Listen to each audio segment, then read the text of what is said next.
जैसे कि हमने लास्ट एपिसोड में देखा, लेटर फेरी डॉक्टर और सावन 10,000 स्क्रूपिन बीस्ट के इलाके में आ चुके थे। तो अब इसके आगे से इस एपिसोड की शुरुआत होती है। एपिसोड की शुरुआत में 10,000 स्क्रूपिन बीस्ट लेटर फेरी डॉक्टर से कहता है, तुम फाइनली यहाँ पर आ चुकी हो। अब तुम यहाँ पर आ चुकी हो तो तुम यहाँ से नहीं जा सकती। मैं तुम्हें एक मौका देता हूँ कि तुम मुझे एक्सेप्ट कर लो, क्योंकि अगर तुम ऐसा नहीं करती हो तो मैं तुम्हारे साथ जबरदस्ती भी कर सकता हूँ। ये कहते हुए उसकी नज़र सावन पे भी जा चुकी थी। सावन को देखने के बाद स्क्रूपिन बीस्ट कहता है, तभी तो मैं सोचूं तुम यहाँ पर क्यों आई हो, तो तुम्हें बाहर से हेल्प मिल चुका है, तभी तुम यहाँ पर आने की हिम्मत की हो। लेकिन तुम्हें नहीं लगता कि तुमने किसी गलत व्यक्ति को अपनी मदद करने के लिए बुला लिया है, जो कि तुम्हारी छोरो खुद की भी मदद नहीं कर सकता। जिस पर लेटर फेरी डॉक्टर कहती है, मैं तुमसे कुछ ऑब्टेन करना चाहती हूँ। इन शब्द को सुनने के साथ ही स्क्रूपिन बीस्ट काफ़ी खुश हो चुका था। वो कहता है, तुम्हें जो चाहिए तुम बोल सकती हो। फिर लेटर फेरी डॉक्टर उससे कहते हैं, मुझे तुम्हारे ब्लड और कोड एसेंस की ज़रूरत है, क्या तुम मुझे वो दे सकते हो। इन शब्द को सुनने के साथ ही वो काफ़ी गुस्से में आ चुका था। वो कहता है, तुमने काफ़ी मुझे गुस्सा दिला दिया है। भले मैं तुम्हें ना मार सकूँ, लेकिन तुम्हारे बाजू में जो लड़का है उससे मैं जरूर ख़त्म कर सकता हूँ। ये कहने के साथ ही स्क्रूपिन ड्रैगन बीस्ट ने सावन पे अटैक कर दिया। इधर लेटर फेरी डॉक्टर की बातों को सुनने के साथ ही सावन भी तैयार हो चुका था। इसके अगली पल वो थंडर में चमकते हुए वहाँ से गायब हो चुका था। जिस वजह से हम देखते हैं वहाँ पर एक हैंड आ चुका था, जो कि स्क्रूपिन बीस्ट की होती है। लेकिन वो यहीं पर नहीं रुकता, वो बार बार सावन पे अटैक करने लग गया था। इस वजह से वो अपनी टाइल्स की मदद से सावन की बॉडी को आर पार अपनी टाइल्स को कर देता है। लेकिन वो ध्यान से देखता है तो वो हैरान हो चुका था। वो अपने मन में कहता, आखिर यहाँ से खून क्यों नहीं निकल रहा। जब वो ध्यान से दिखता है तो उसे समझ में आता है कि ये तो स्पेशल बॉडी है, जिस वजह से वो बहुत ज़्यादा हैरान हो चुका था। वो कहता है, स्पेशल बॉडी।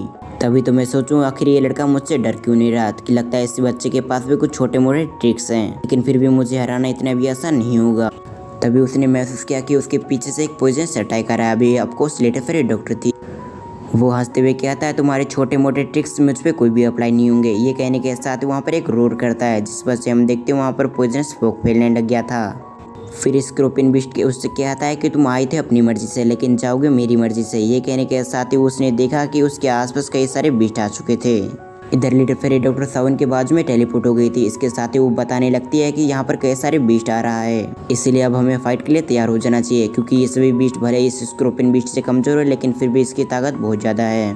इधर लेटर फेरी डॉक्टर की बातों को सुनने के साथ ही स्क्रूपिन बीस्ट हंसने लग गया था। वो कहता है, ये लड़का तुम्हें बचा सकता है, यहाँ पर ऐसा कोई भी व्यक्ति नहीं है जो कि तुम्हें मुझसे बचा सके। फिर सीन शिफ्ट होकर हम सावन को देखते हैं, जो कि अपने अर्थ डिमन पपेट को बुला लेता है। फिर सावन ने टियान जुंजू को भी बाहर बुला लिया था। टियान जुंजू के आने के साथ ही सावन उससे बताता है कि आपको और अर्थ डिमन पपेट को साथ में लड़ना होगा। जब तक आप दोनों स्क्रूपिन बीस्ट से लड़ रहे होंगे, तब तक हम स्क्रूपिन बीस्ट के सभी साथियों को मार देंगे। उसके बाद मैं आपकी मदद करने के लिए आ जाऊंगा।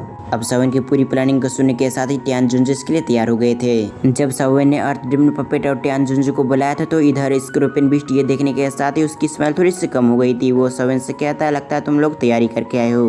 10,000 स्क्रूपिन बीस्ट की बात सुनने के साथ ही सावन ने उसे इग्नोर कर दिया। फिर वो टियान जुंजू की तरफ देखते हुए उससे कहता है, जब तक हम इसे संभालेंगे तब तक मुझे उम्मीद है कि आप दोनों इसे मिलकर इसे संभाल लोगे।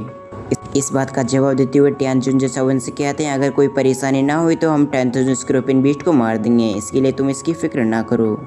दूसरी तरफ 10,000 स्क्रूपिन बीस्ट टियान जुंजू की ऐसी बातें सुनने के साथ ही काफ़ी गुस्से में आते हुए उससे कहता है, तुम्हें नहीं लगता कि तुम काफ़ी ज़्यादा एरोगेंट बन रहे हो। मैं स्क्रूपिन ड्रैगन बीस्ट कबीले से बिलोंग करता हूँ। अब ये सुनने के साथ ही सावन थोड़ा सा हैरान हो गया था। इसके साथ ही उसकी आज ये नीड हो गई थी। वो अपने मन में कहता है, स्क्रूपिन ड्रैगन बीस्ट, इस क्लैन के बारे में मैंने सुना है, ये क्लैन काफ़ी पावरफुल है और इस क्लैन के पास एक खास तरीके की ब्लड लाइन है, जिसकी मदद से ये लोग अपनी पावर को बढ़ा सकते हैं। मैंने एक्सपेक्ट नहीं किया था कि ये स्क्रूपिन बीस्ट उस क्लैन से बिलोंग करता है, लेकिन अब बात यहाँ तक पहुँच चुकी है, तो अब मुझे इसको कंटिन्यू करना ही होगा। इसके अगली पर सावन टियान जुंजू से कहता है, जाइए और इसे खत्म कर दीजिए। इधर अर्थ डिमन पपेट की भी आंखें ग्लो करने लग गई थी। वो टियान जुंजू के साथ ही स्क्रूपिन ड्रैगन बीस्ट पे हमला करने के लिए चला गया था।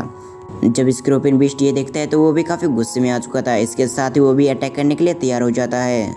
अब सावन की नज़र भी बाकी बीस्ट पे आ चुकी थी। सावन ने इसको महसूस किया था कि यहाँ पर काफ़ी सारे पावरफुल बीस्ट है। इसके साथ ही यहाँ पर दो सबसे पावरफुल बीस्ट है। कुछ समय ढूंढने के साथ ही सावन को दोनों बीस्ट मिल जाता है। सावन अपने मन में कहता है, इन दोनों बीस्टों की स्ट्रेंथ डॉजों के चौथे स्टार पे है, इसलिए मुझे इन दोनों को संभालने जाना चाहिए। लेकिन तभी लेटर फेरी डॉक्टर उससे रोकते हुए कहते हैं, इन दोनों को तुम मुझ पे छोड़ दो और जब तक तुम बाकी बीस्ट को संभाल लो। इस बात को सुनने के साथ ही सावन हेजिटेट करने लग गया था। इस पर लेटर फेरी डॉक्टर उससे कहते, तुम हेजिटेट मत करो, क्योंकि कुछ ही समय पहले इन दोनों बीस्टों ने डॉजों के चौथे स्टार पे ब्रेक थ्रू किया है, जबकि मेरी स्ट्रेंथ भी पूरी तरह से रिकवर हो चुकी है। इसीलिए मैं इन दोनों बीस्ट को संभाल लूंगी। थोड़ा बहुत प्रॉब्लम आएगा लेकिन फिर भी मैं किसी भी तरह से इसे संभाल सकती हूँ। अब इस बात को सुनने के साथ ही सावन भी नोट कर देता है। सावन लेटर फिर डॉक्टर से कहता था अगर किसी भी तरह से समस्या आए तो तुम मुझे बुला सकती हो, मदद करने के लिए मैं आ जाऊंगा। तभी वहाँ पर किसी की आवाज़ आने लग गई थी। वो उससे कहता आखिर तुम्हारी हिम्मत कैसी हुई हमारी लॉर्ड के इलाके में आने की, तुम लोग यहाँ पर आ चुके हो लेकिन जिंदा यहाँ से नहीं बच। ये कहने के साथ ही वो दोनों सावन के सामने आ चुके थे। सावन देखता है पहला व्यक्ति काफी मोटा है तो दूसरा व्यक्ति काफी कमजोर। वो दोनों काफी कॉमेडी दिख रहे थे। अगली पल उन्होंने अपने वेपन्स को निकाल लिया था। वो लेटर फिर डॉक्टर से कहा था तो तुम मेरे ओपोनेंट बनने वाले हो, लेकिन तुम इस बात को याद रखना कि तुम लड़की हो तो इसका ये मतलब नहीं कि मैं तुम पे अटैक नहीं करूंगा। इसलिए तुम दोनों हम पे बिल्कुल भी एक्सपेक्ट मत करना कि हम तुम्हें किसी भी तरह से छोड़ सकते हैं। फिर सीन शिफ्ट हुई, इधर हम लेटर फिर डॉक्टर को देखते हैं जो कि सावन से कहते तो फिर मैं जा रही हूँ लड़ने के लिए। ये कहने के साथ ही वो उन दोनों के सामने आ चुकी थी। इस वजह से तो वो दोनों काफी गुस्से में आ चुके थे, इसलिए उन्होंने अपने वेपन्स पे लेटर फेरी डॉक्टर पे अटैक कर दिया। इधर हम लेटर फेरी डॉक्टर को देखते हैं जो कि अपनी पॉइजन दुक्की से उस पे अटैक कर देती है। जब उन दोनों के अटैक आपस में कोलाइड होते हैं तो वो व्यक्ति पीछे आ चुका था। वो अपने दूसरे साथी से कहा था तुम क्या कर रहे हो, तुम जल्दी से इस लड़की पे अटैक करो क्योंकि मैं इस लड़की को अकेले नहीं संभाल सकता। अब ये सुनने के साथ ही वो व्यक्ति अपने दूसरे साथी से अटैक कंबाइन करने के साथ ही लेटर फेरी डॉक्टर पे अटैक करने लगता है। इधर लेटर फेरी डॉक्टर को इससे बिल्कुल भी फर्क नहीं पड़ रहा था। जब सावन इस बात को कंफर्म कर लेता है कि इन दोनों के अटैक लेटर फेरी डॉक्टर को कुछ ज्यादा हानि नहीं पहुंचा सकते तो लेटर फेरी डॉक्टर को छोड़ने के साथ ही वो बीस्ट के सामने आ चुका था। इसके साथ ही वो कहता है लगता है मुझे भी लड़ना शुरू कर देना चाहिए। ये कहने के साथ ही उसने अपने ग्लेस फ्लेम को एक्टिवेट कर लिया था और उन सभी बीस्ट की तरफ देखते हुए उससे कहता है तुम सभी आ जाओ। और इसी सीन को दिखाते हुए हमारा ये एपिसोड यहाँ पर एंड होता है। मुझे उम्मीद है कि आपको वीडियो पसंद आया होगा। अब अगर आपको पसंद आया तो वीडियो को लाइक करके चैनल को सब्सक्राइब कर लें। इसके साथ ही बेल आइकन को ऑल पे प्रेस करना ना भूलें। और इनके अलावा अगर आपको न्यू सीरीज देखना है तो आप राइट वाले स्क्रीन पर क्लिक करके देख सकते हैं। तो फिर मैं मिलता हूं किसी और एक्सप्लेनेशन वीडियो के साथ। जब तक के लिए थैंक्स फॉर वॉचिंग।